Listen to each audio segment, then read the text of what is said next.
ഞാനൊരു BJP-കാരനോ ഒരു കമ്മ്യൂണിസ്റ്റുകാരനോ ഒരു കോൺഗ്രസ്സുകാരനോ ലീഗുകാരനോ അല്ല. എൻ്റെ പാർട്ടി ഏതാണെന്ന് എൻ്റെ പ്രൊഫൈലിൽ കയറി നോക്കി അറിയാൻ പറ്റും.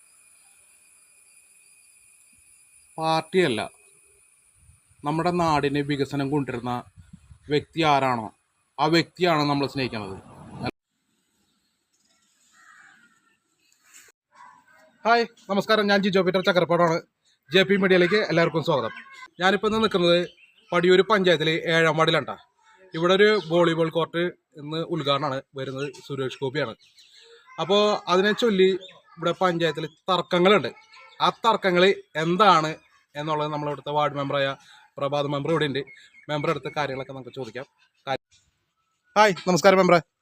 നമസ്കാരം. ഇവിടെ ഇപ്പോൾ ഇന്ന് 4 മണിക്ക് ഉദ്ഘാടനമാണല്ലേ? ഇന്ന് 4 മണിക്ക് നമ്മുടെ വാർഡിലെ കായിക താരങ്ങൾക്ക് വേണ്ടിയിട്ട് മനക്കോളനി എന്ന് പറയാൻ പാടില്ല, ഇപ്പം മനപ്പറമ്പ് ഉന്നതിയിൽ നമ്മൾ അവിടുത്തെ കായിക താരങ്ങൾക്ക് വേണ്ടിയിട്ട് ഒരു തൊഴിലുറപ്പ് പദ്ധതി പ്രകാരം ഒരു വോളിബോൾ കോർട്ട് നമ്മൾ നിർമ്മിച്ചിരിക്കുകയാണ്. അപ്പോൾ നമ്മൾ ചോദിക്കും, തൊഴിലുറപ്പ് പദ്ധതിയിൽ വോളിബോൾ കോർട്ടൊക്കെ പണിയാൻ പറ്റുമോ എന്നുള്ളത്. ഇങ്ങനെ തൊഴിലുറപ്പ് പദ്ധതിയിൽ ഇങ്ങനെ ഒരു സംഭവം ഉണ്ടല്ലേ? ഉണ്ട്. ഞാൻ ആദ്യമായിട്ട്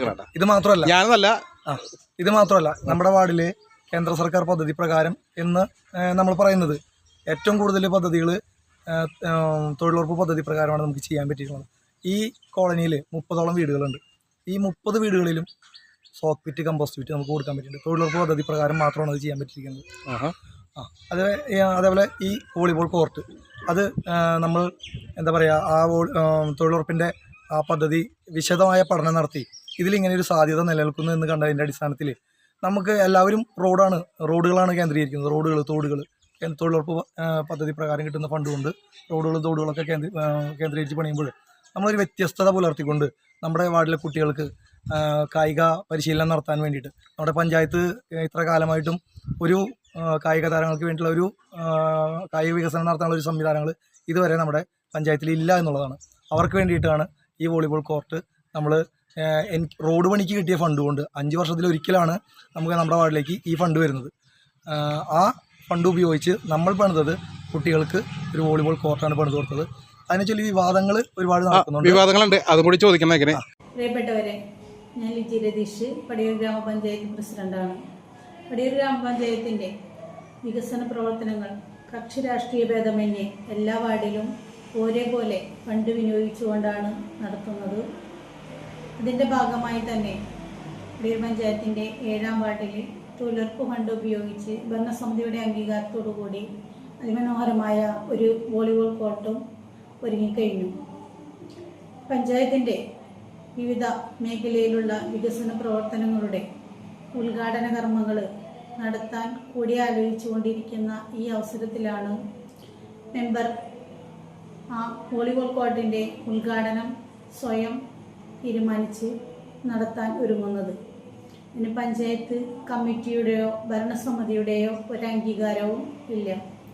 പഞ്ചായത്തിൻ്റെ ഔദ്യോഗികമായ ഒരു ഉദ്ഘാടന ചടങ്ങ് അല്ല ഇവിടെ നടക്കാൻ പോകുന്നത് എന്ന് ജനങ്ങളെ അറിയിക്കുന്നതിന് വേണ്ടിയാണ് ഞാൻ ഈ വീഡിയോയിൽ വന്നിരിക്കുന്നത്.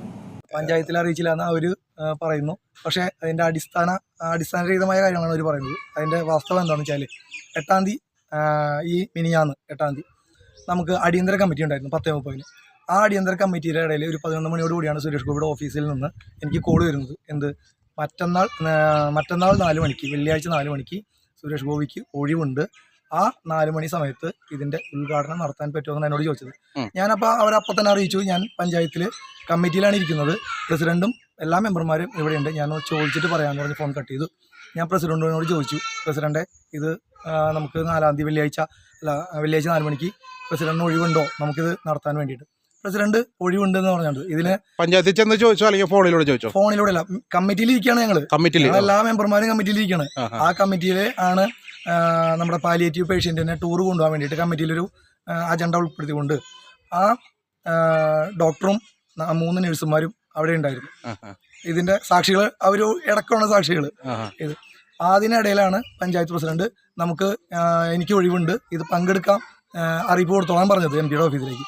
ആ ഇരിപ്പിൽ തന്നെ നമ്മൾ വിളിച്ച് MP-യുടെ ഓഫീസിലേക്ക് അറിയിപ്പ് കൊടുത്തു കഴിഞ്ഞപ്പോൾ തന്നെ ഇതിൻ്റെ അജണ്ട, കാരണം മറ്റന്നാളാകുമ്പോൾ നമുക്ക് വേഗം നടത്തേണ്ടതുണ്ട് കാര്യങ്ങൾ. ഒരു MP ഒക്കെ വരുമ്പോൾ അതിൻ്റേതായ മാനദണ്ഡങ്ങളും കാര്യങ്ങളൊക്കെ നമ്മൾ പാലിക്കേണ്ടതുണ്ട്.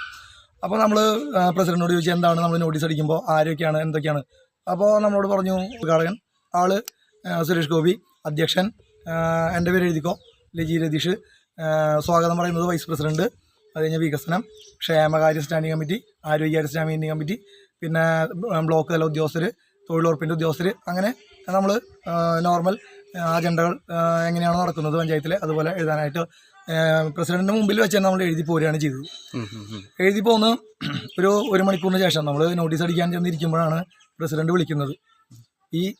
ഇത് മാറ്റിവെക്കണം, ഇതിൽ പങ്കെടുക്കാൻ സാധിക്കില്ല, കമ്മിറ്റിയിൽ ചർച്ച ചെയ്യാതെ പങ്കെടുക്കാൻ സാധിക്കില്ല, അതുകൊണ്ട് മാറ്റിവെക്കണം. സുരേഷ് ഗോപി MP-യുടെ ഒരു ഡേറ്റ് കിട്ടാനായിട്ട് മാസങ്ങളോളം കാത്തിരുന്നിട്ടാണ് നമുക്ക് ഡേറ്റ് കിട്ടിയത്. ഈ മന്ത്രിമാരുടെയും ഇവരുടെയൊക്കെ ഡേറ്റിനനുസരിച്ചാണ് നമ്മൾ പഞ്ചായത്ത് തല കാര്യങ്ങൾ നീക്കേണ്ടത്. അത് പഞ്ചായത്തിന് അറിവുള്ളതാണത്. കാരണം ഇവിടെ നമ്മുടെ ബിന്ദു മന്ത്രിയൊക്കെ ഇവിടെ വരുന്നതാണ്, നമ്മുടെ MLA വരുന്നതാണ്. ആ MLA വരുന്ന പരിപാടിക്ക് MLA-യുടെ സമയമാണ് നമ്മൾ കണക്കാക്കുന്നത്, തീർച്ചയായിട്ടും, അല്ലാതെ പഞ്ചായത്തിൻ്റെ സമയമല്ല.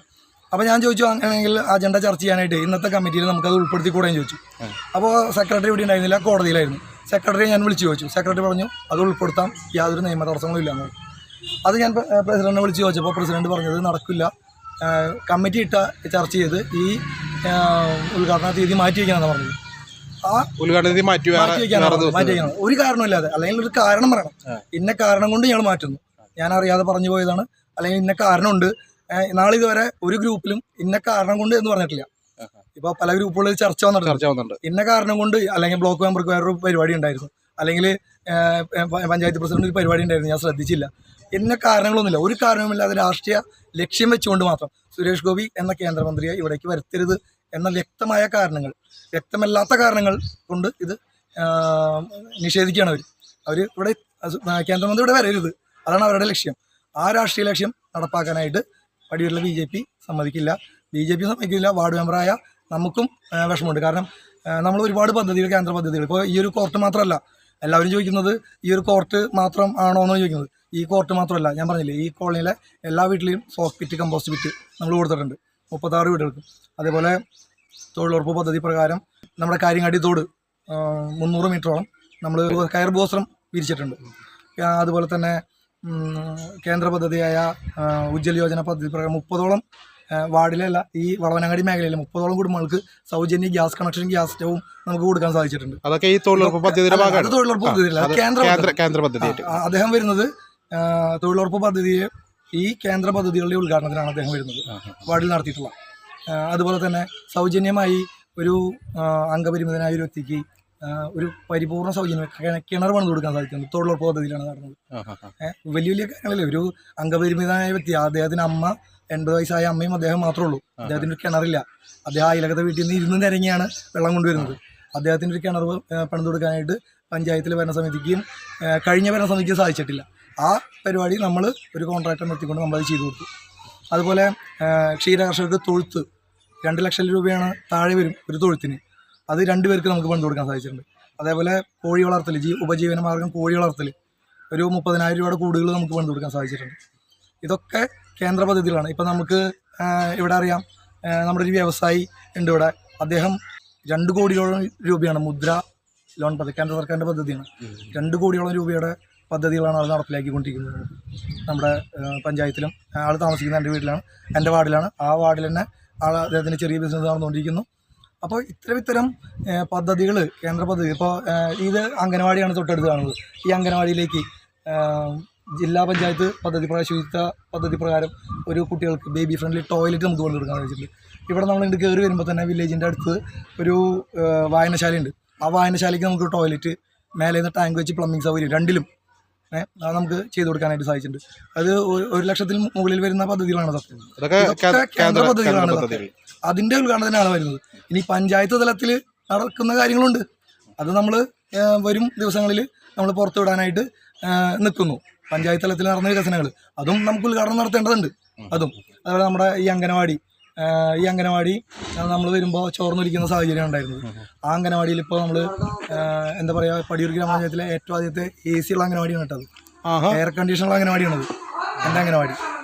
കഴിഞ്ഞ കൊല്ലം മാത്രമാണ് നമ്മുടെ 4-ാം വാർഡിൽ MP-യുടെ ഫണ്ടിൽ നിന്ന് ഒരു അംഗനവാടി പണിത് കൊടുത്തത്. ആ അംഗനവാടിയിൽ കഴിഞ്ഞ ഒരു 6 മാസം മുമ്പാണ് AC സംവിധാനങ്ങളൊക്കെ വന്നത്. 3 വർഷമായിട്ട് എൻ്റെ കുട്ടികൾ എയർ കണ്ടീഷനിൽ ഇരുന്നാണ് പഠിക്കുന്നത്. അവിടെ ആ എയർ കണ്ടീഷൻ മാത്രമല്ല, അവിടെ ഒരു 36,000 രൂപ, എല്ലാവരും സ്മാർട്ട് അംഗനവാടിയിലേക്ക് സർക്കാർ തലത്തിൽ കൊടുക്കുന്ന 10-15,000 രൂപയുടെ DV ആണ്. 36,000 രൂപയുടെ DV ആണ് നമുക്ക് ഇരിക്കുന്നത് ഇവിടെ. മനസ്സിലായോ? ഹൈടെക് തലത്തിലേക്കുള്ള DV, ആ രീതിയിലുള്ള സംവിധാനങ്ങളാണ് നമുക്ക് അവിടെ ചെയ്തു വെച്ചിരുന്നത്. അതിനുപരി ഇനി വർക്കുകൾ നടക്കാൻ പോകുന്നു, സ്മാർട്ട് തലത്തിലേക്ക് ഉയർത്താൻ പോകുന്നു. അടി മാറ്റ് വിരിച്ചുകൊണ്ട് ടൈലുകൾ, ആ ടൈലുകൾ 15,000 രൂപയാണ് ഒരു 160-170 സ്ക്വയർ ഫീറ്റിന് വരുന്നത്. അത് ജനങ്ങൾ സ്പോൺസർ ചെയ്യുന്നത്. ഇതൊന്നും സർക്കാരിൻ്റെ പൈസ അല്ല, വാർഡിലെ ജനങ്ങളുടെ പൈസ. നമ്മൾ വാർഡിലെ ഉത്സവം, ഒരു വികസനോത്സവം നടത്തുന്നു. നമ്മൾ വാർഡിലെ വികസനോത്സവമാണ് നമ്മളിവിടെ നടത്തുന്നത്. ഈ അവസാനിക്കുന്ന കാലഘട്ടത്തിൽ എന്നെ വിശ്വസിച്ച് വോട്ട് ചെയ്ത ജനങ്ങളാണ് ഇവിടെ ഉള്ളത്. അവർക്ക് വേണ്ടി നമ്മൾ ചെയ്ത വർക്കുകളുടെ ഒരു ഭാഗമാണിത്. മറ്റു ഭാഗം പുറത്തു വരാനുള്ളൂ, ഒരു ഭാഗം. അതിൽ നമ്മൾ ഒരു എന്താ പറയുക, സർക്കാർ തലത്തിൽ നമ്മൾ കോളനീനെ പേര് മാറ്റി ഉന്നതി എന്നാക്കി. ഉന്നതിയിലേക്ക് എത്തിക്കണം അവരെ, പേര് മാത്രം മാറ്റിക്കൊണ്ട് കാര്യമില്ല. ആ ഉന്നതിയിലേക്ക് എത്തിക്കുന്ന തലത്തിലുള്ള പ്രവർത്തനങ്ങളാണ് നമ്മളിവിടെ കാഴ്ചവെച്ചിരിക്കുന്നത്. ഇവിടെ കയറി വരുമ്പോൾ തന്നെ ഈ കോളനിയുടെ മുഖച്ഛായ മാറ്റിയൊരു പദ്ധതിയാണ് ഈ വോളിബോൾ കോർട്ട്. ഇവിടെ എന്താ പറയുക, ഈ കോളനിയിലെ ആവശ്യമില്ലാത്ത സാധനങ്ങളൊക്കെ കൊണ്ടു തള്ളി കാട് പിടിച്ചെടുക്കുന്ന സാഹചര്യമായിരുന്നു ഇവിടെ ഉണ്ടായിരുന്നത്. അതൊക്കെ മാറ്റി ഇത്ര നല്ലൊരു പ്രോജക്റ്റ് ഇവിടെ വന്നപ്പോൾ ഈ കോളനിയുടെ മുഖച്ഛായ തന്നെ മാറി എന്നുള്ളതാണ്. അത് ഇവിടുത്തെ കുട്ടികളെയും കായിക താരം, നമ്മുടെ വാർഡിൽ മാത്രമല്ല മറ്റു പലയിടത്തു നിന്നും കുട്ടികൾ ഇവിടെ വന്ന് വൈകുന്നേരം ലൈറ്റ് സൗകര്യങ്ങളൊക്കെ ചെയ്തതുകൊണ്ട് ഇവിടെ രാത്രി 12 മണി വരെ കളികളാണ് നടക്കുന്നത്. അവർ ലഹരിക്ക് അടിമപ്പെടുന്നില്ല, അവർ മറ്റു വഴിയിലേക്ക് പോകുന്നില്ല. അവരെ അമ്മമാർ നോക്കുമ്പോൾ നമ്മുടെ ഉമ്മർ തന്നെ അവരിരുന്ന് കളിക്കുന്നു. ഏറ്റവും വലിയ പദ്ധതികളൊന്നായിട്ട് തൃശ്ശൂർ ജില്ലയിലെ തൊഴിലുറപ്പ് പദ്ധതി പ്രകാരം പണിയുന്ന ആദ്യത്തെ വോളിബോൾ കോർട്ടാണ് പടിയൂർ ഗ്രാമപഞ്ചായത്തിൽ നമ്മൾ വികസനത്തിൻ്റെ ചുവടുവെപ്പായിട്ട് ഇവിടെ നടത്തിക്കൊണ്ടിരിക്കുന്നത്. അതിൽ തർക്കങ്ങൾ ഒരു ആവശ്യമില്ലാത്ത ഒരു തർക്കങ്ങളാണ് ഇവിടെ ഉണ്ടായിക്കൊണ്ടിരിക്കുന്നത് എന്നാണ് എനിക്ക് പറയാനുള്ളത്.